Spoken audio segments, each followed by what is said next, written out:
تمہاری چمک میں تمہیں کوئی بھی چن سکتا ہے، لیکن تمہارا حقدار وہی ہے جب تم مرجھا رہے ہو اور وہ تمہیں تازہ مہک بخشے۔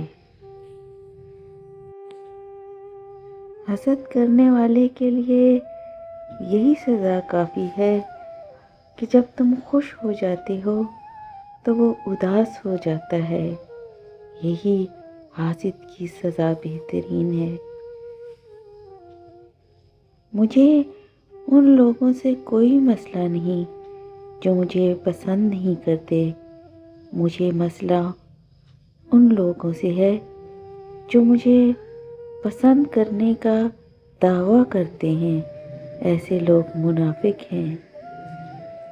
شاخیں رہیں تو پھول بھی پتے بھی آئیں گے، یہ دن اگر برے ہیں تو اچھے بھی آئیں گے۔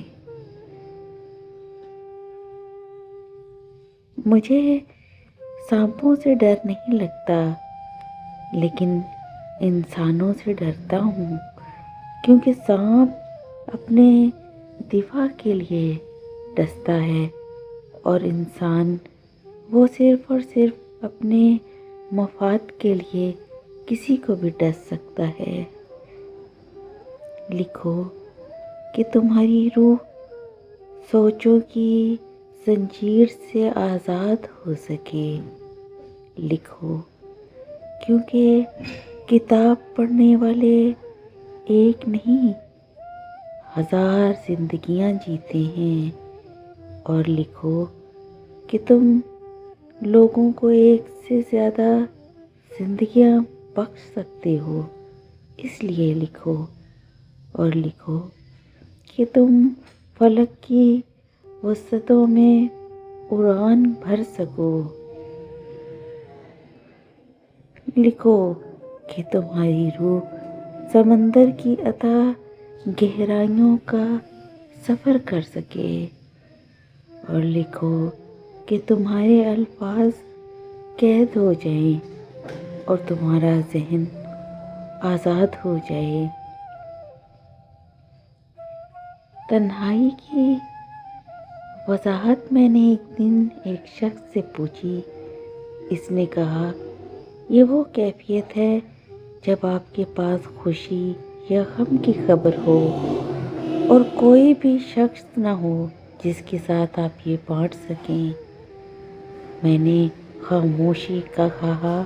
اس نے کہا، یہ وہ کیفیت ہے جب آپ ظاہری طور پر خاموش نظر آئیں، لیکن آپ کے دماغ میں شور کبھی ختم نہ ہو۔ میں نے پوچھا، پردیس کیا ہے؟ اس نے کہا، یہ وہ حالت ہے جب آپ لوگوں کے ہجوم میں ہوں، لیکن آپ کا دماغ اور دل کسی اور جگہ پر موجود ہو۔ میں نے کہا، درد کیا ہے؟ اس نے کہا، یہ وہ حالت ہے جب حرف بدل جائیں اور امید کا لفظ بھی درد بن جائے۔ میں نے کہا، غم سے زیادہ مشکل کیا ہے؟ اس نے کہا، یہ وہ کیفیت ہے جب آپ غم کے اتنے عادی ہو جائیں کہ وہ آپ کا لازمی حصہ بن جائے۔ میں نے کہا، پختگی کیا ہے؟ اس نے کہا، یہ وہ کیفیت ہے جب آپ ہر چیز میں اپنی دلچسپی کھو دیتے ہیں۔ میں نے کہا، طاقت کیا ہے؟